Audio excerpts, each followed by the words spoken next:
मनुष्य के मन की हालत देखिए। प्रेरितों का काम 17 अध्याय उसका 24 और 25 पढ़िएगा। प्रेरितों का काम 17 का 24 और 25 पढ़िएगा।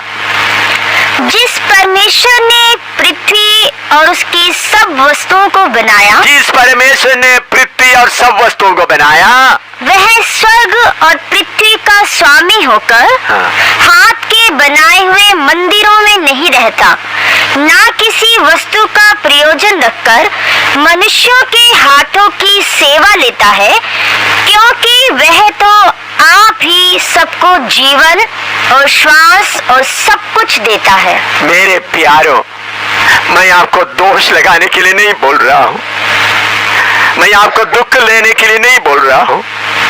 आपको कैसा शैतान दुष्ट की शक्तियां धोखा देता है, आपको धोखे से बचाने के लिए मैं ये बोलता हूँ। याद रखिए, सर्वशक्तिमान परमेश्वर स्वर्ग और पृथ्वी का स्वामी होकर मनुष्य का बनाया हुआ मंदिरों में, गिरजाघरों में, गुरुद्वारे में, मस्जिदों में नहीं रहता। उस सर्वशक्तिमान परमेश्वर कोई पहाड़ों में नहीं रहता, कोई गुफा के अंदर नहीं रहता। वो सर्वव्यापी परमेश्वर है, वो स्वर्ग और पृथ्वी का स्वामी है। अभी आपको मालूम है, यह धरती सिर्फ नहीं, कितना ग्रह है, कितने कितने कुछ है, उन सब को बनाने वाला परमेश्वर इंसान का हाथ से बनाया हुआ कोई मंदिरों में वास नहीं करता। और उनको मनुष्य का कोई खेला का जरूरत नहीं, कोई अगरबत्ती का जरूरत नहीं, कोई धूप का जरूरत नहीं, वो सबको सब कुछ देता है। मेरे अजीज भाइयों, जंगल के जानवरों को देखो, आसमान में उड़ने वाला परिंदों को देखो, समुद्र का मछलियों को देखो, उनको कौन खिलाता है? वो सर्वशक्तिमान परमेश्वर खिलाता है। मेरे प्यारों, आपको धोखा हो रहा है। कैसा धोखा हो रहा है? दूसरा कोरिन्थी 4 का 4 पढ़ेंगे, दूसरा कोरिन्थी 4 का 4 पढ़ेंगे। कैसा भाई आपको धोखा हो रहा है, थोड़ा सा देखिए, थोड़ा सुनिएगा। और उन अविश्वासियों के लिए जिनकी बुद्धि को इस संसार के ईश्वर ने अंधी कर दी है, ताकि मसीह जो परमेश्वर का प्रतिरूप है, उसके तेजों में सुसमाचार का प्रकाश उन पर ना चमके। मेरे प्यारे भाइयों, मैं हाथ जोड़कर आपसे विनती करता हूं, थोड़ा सा सुन लीजिएगा। सर्वशक्तिमान परमेश्वर है, वो सबको बराबर प्यार करता है। पढ़े लिखे अनपढ़, हर भाषा बोलने वाला, छोटे बड़े, अमीर गरीब, सबको प्यार करता है। दूसरा, वही परमेश्वर शैतान को भी बना कर रखा है। उस शैतान के पास धन दौलत दिया हुआ है, इस संसार का आदर दिया हुआ है, इस संसार का सारे आशीषें या दुनिया की जो चीजें उनको दिया है, और मनुष्य को बीच में रखा है। क्यों? जो मनुष्य परमेश्वर को ढूंढता है, सच्चे परमेश्वर के पास आए, जो मनुष्य शरीर की इच्छाओं के पीछे, अपना इज्जत के पीछे, अपना नाम के पीछे चलता है, तंदुरुस्त के पीछे जाता है, उनके पास जाए। तो इस संसार का शैतान ईश्वर का रूप लेकर लोगों को धोखे में डाल रहा है। इस धोखे से मेरे भारतवासियों को बचाने के लिए मैं चाहता हूं, मैं मेरा थोड़ा सा गवाही बताना चाहता हूं। मैं फौज में कैप्टन का नौकरी कर रहा था, कोर ऑफ इंजीनियर्स में। मैं हिंदुस्तान का सेवा अच्छी तरह किया। 1962 में चीन के साथ लड़ाई में मैं शामिल हुआ, एक वफादार सिपाही की तरह मैंने सेवा किया। उसके बाद 1965 में पाकिस्तान का लड़ाई में मैं शामिल हुआ, अच्छी तरह वफादार सिपाही की तरह सेवा किया। 1971 में पाकिस्तान के साथ फिर लड़ाई हुआ, उसमें भी मैं हिंदुस्तान का अच्छा सेवा किया। लेकिन हिंदुस्तान की ऐसा सेवा करते समय जमाने में सर्वशक्तिमान परमेश्वर के साथ मेरा प्रेम हुआ और परमेश्वर के पीछे चलने के लिए मुझे मौका मिला, मेरा जीवन बदल गया। तब मैंने परमेश्वर से बोला, प्रभु मैं देश का सेवा तो 3 बड़े लड़ाई में लड़ते हुए वफादार सिपाही की तरह एक कोर ऑफ इंजीनियर्स में कैप्टन के ओहदे में रहकर मैं सेवा किया। फिर मैं सरकार से विनती किया, मुझे लोगों का सेवा के लिए छोड़ दो।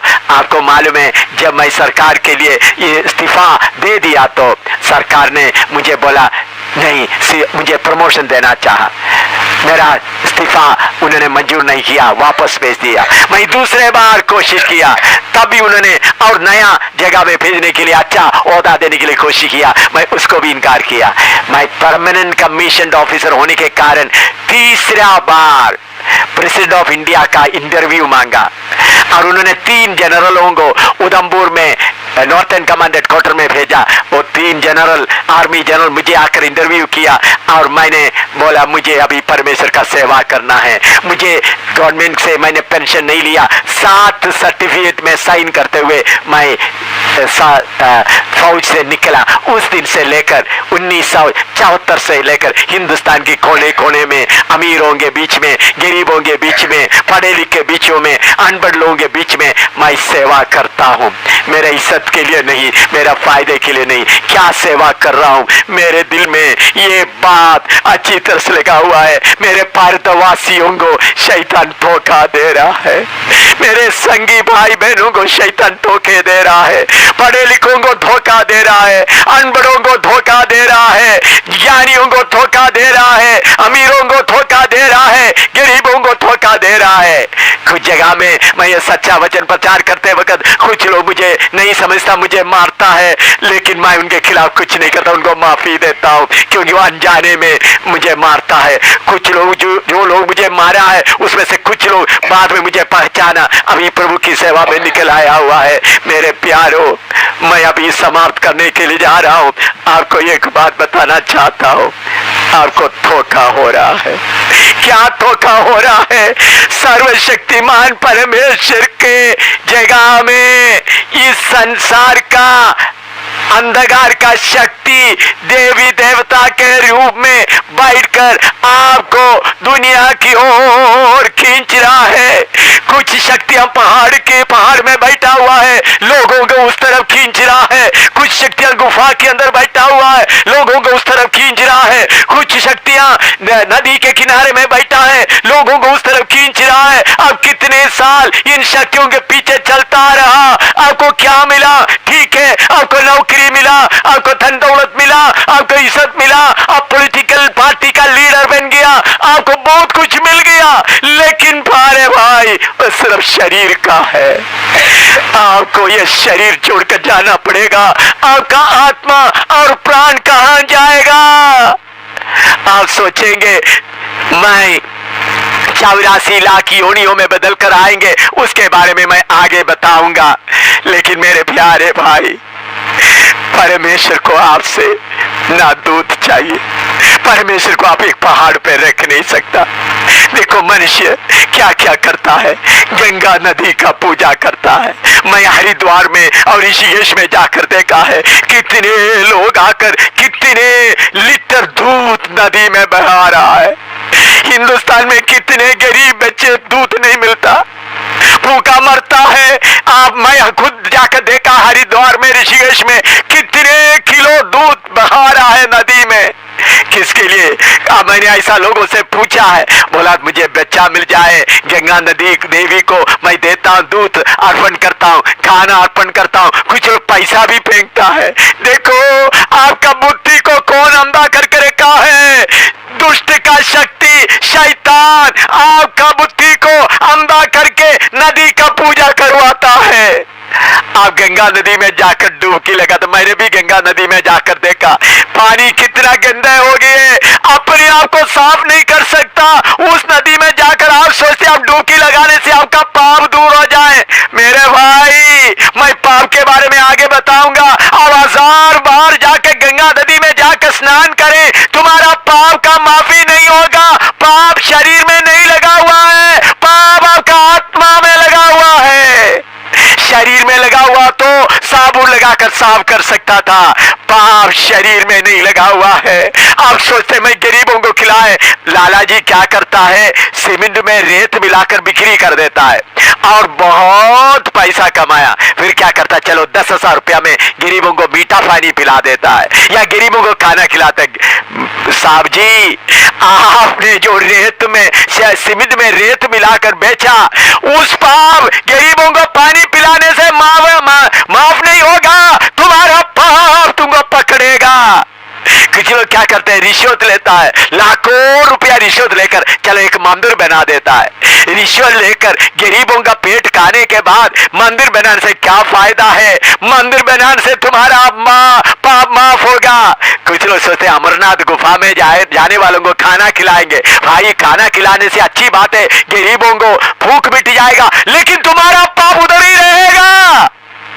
परमेश्वर पहाड़ों में वास नहीं करता, परमेश्वर गुफाओं में वास नहीं करता, परमेश्वर नदियों में वास नहीं करता, परमेश्वर कोई तीर्थ स्थानों में वास नहीं करता, परमेश्वर कोई पवित्र स्थान में वास नहीं करता। इस धरती कहीं भी पवित्र नहीं है, पूरा पाप से भरा हुआ है, हर जगह में पाप हो रहा है। इस धरती नाश होने वाला है। आप जो पवित्र जगह बोल रहा है, जो पवित्र नदी बोल रहा है, जो पवित्र गुफा बोल रहा है, ये सब नाश होने वाला है। आप गंगा नदी का पूजा करता है, हर साल कितने लाखों लोग गंगा नदी में डूबकर मर जाता है, कितने लोग गंगा नदी के किनारे में रहने वाले, उनका मकान बर्बाद होकर उन लोग खत्म हो जाता है। मेरे प्यारो, आपका आंख बंद पड़ा हुआ है। आज ये वचन सुनते समय मेरे प्यारे भाई, गुस्सा चढ़ने के जगह में मैं आपसे विनती करता हूं, मौत तुम्हारे पीछे खड़ा है। मौत एक सच्चाई है। तुमने कमाया हुआ धन दौलत छोड़कर जाना पड़ेगा, तुमने कमाया हुआ इज्जत छोड़कर जाना पड़ेगा। सब लोग बोलेंगे तू गुरु है, तू महापुरुष है, लेकिन आपको ये सब कुछ छोड़कर जाना पड़ेगा। आपका सब कुछ छोड़कर जाते समय आपका आत्मा और प्राण अगर सर्वशक्तिमान परमेश्वर के साथ संबंध नहीं रखा है तो आग के झील में जाओगे, आग के झील में जाओगे, हमेशा तक तड़पते रहोगे, कोई उधर बचा नहीं सकेगा। आप मरने के बाद आपका भाई बहन बेटा बेटी पत्नी कुछ भी सेवा करने से कोई काम नहीं, कुछ भी उधर नहीं पहुंचेगा। आप ये नहीं सोचना दूसरा जन्म लेकर आएंगे, उसके बारे में मैं आगे बताऊंगा। इसलिए मेरे प्यारो, आज इतना समझ लो, सच्चाई से आपको अंधकार का शक्ति आपको रोक करेगा। सच्चाई से आपका अंधकार का शक्ति आपको रोक करेगा। उस सर्वशक्तिमान परमेश्वर से अगर आप विनती करेगा तो उन्होंने आपका मन खोलेगा, आपका बुद्धि खोलेगा। आप आज ऐसा प्रार्थना करें, सर्वशक्तिमान परमेश्वर, मैं जो सुन रहा हूं ये क्या है, इसमें क्या सच्चाई है, मैं सच्चाई जानना चाहता हूं। आसमान को बनाने वाला, सितारों को बनाने वाला, सारे कायनात को बनाने वाला परमेश्वर, मैं आपको पहचानना चाहता हूं। अभी हमारा बहन लोग आपको ये गीत सुनाएंगे जो सर्वशक्तिमान परमेश्वर के बारे में है, वो गीत थोड़ा सुन लीजिएगा। तेरी सारी धरा पर गूंजती है निस दिन महिमा तेरी, सारी धरा पर गूंजती है निस दिन महिमा तेरी,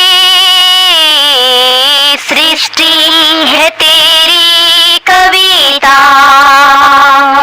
गाते हैं सना तेरी, झरने की कलकल भी करते हैं तेरी महिमा,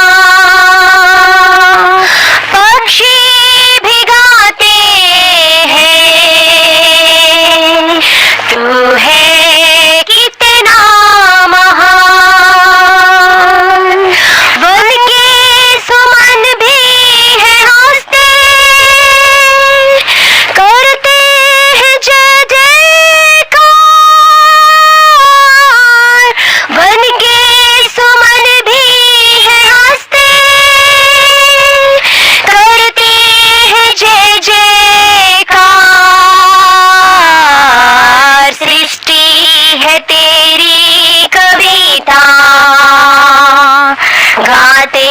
है सना तेरी,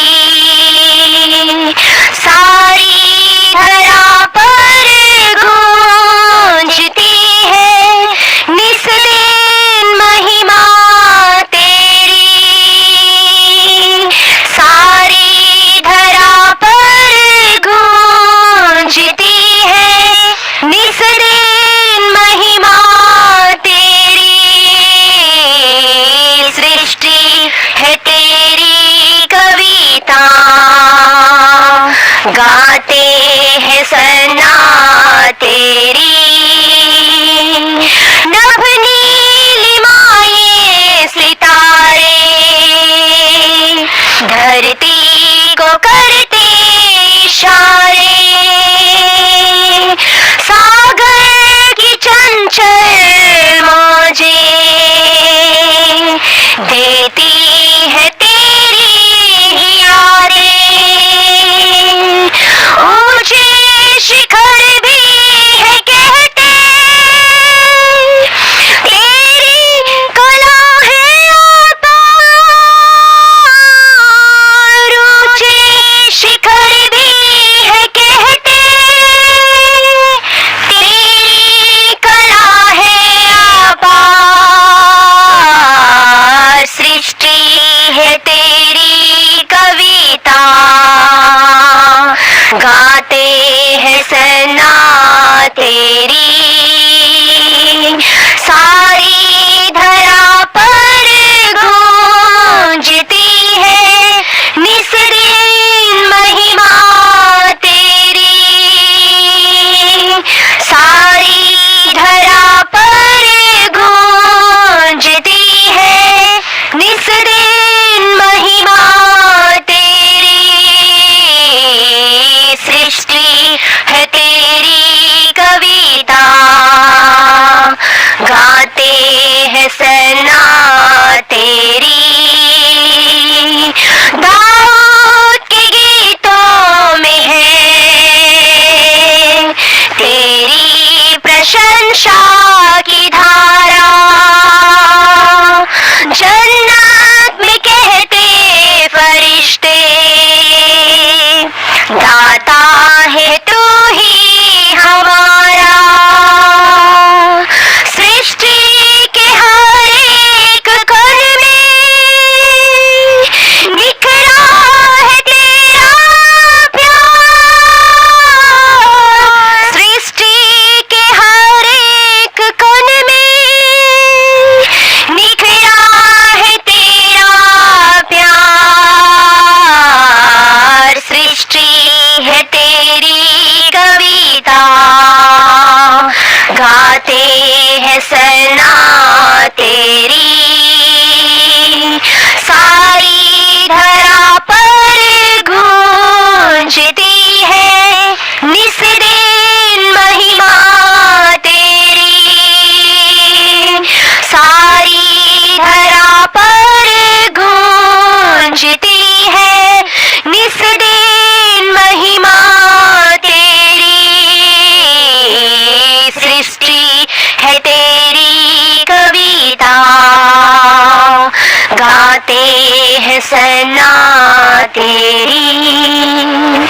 प्यारे बुजुर्गों, प्यारे भाई, प्यारे बहनों, मैं आपसे विनती करता हूँ, योगाभ्यास करने से क्या होता है, मेडिटेशन से क्या मिलता है, ये बातें मैं आगे आपको बताने वाला हूँ।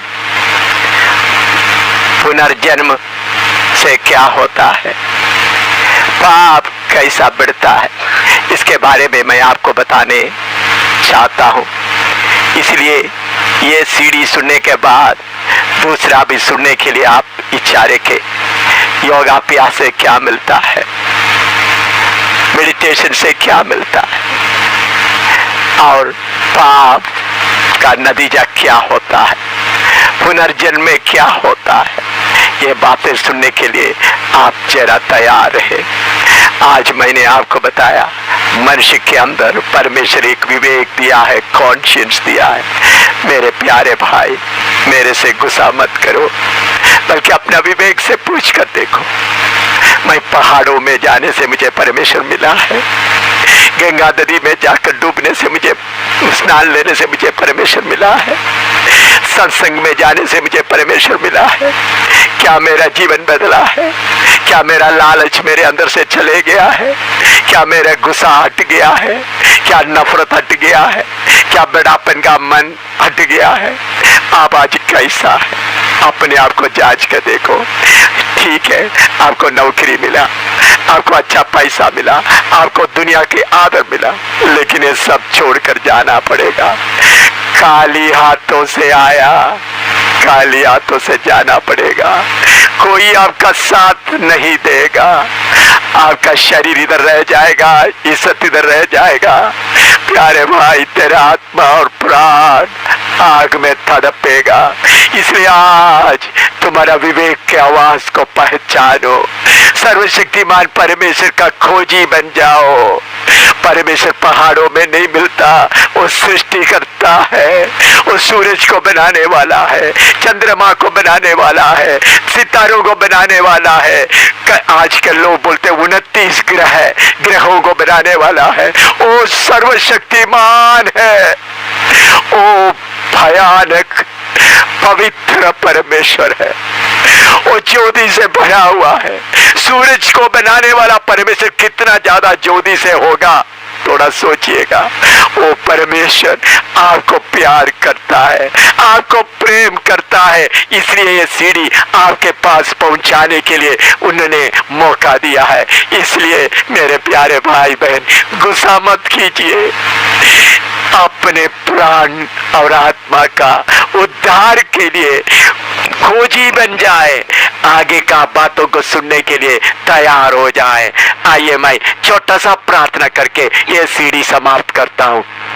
पिता परमेश्वर, तेरा वचन के लिए धन्यवाद हो। इतना कुछ सुनने के लिए तेरे बेटे बेटियों को, बुजुर्गों को, भाई बहनों को, बच्चों को आपने मौका दिया।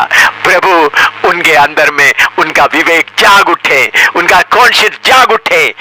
हमको कहां धोखा पड़ा है, वो धोखा से जाकर सर्वशक्तिमान परमेश्वर का खोजी बन जाए। सूर्य चंद्रमा को बनाने वाला, सारे सृष्टि को बनाने वाला उस सृजनहार का खोजी बन जाए।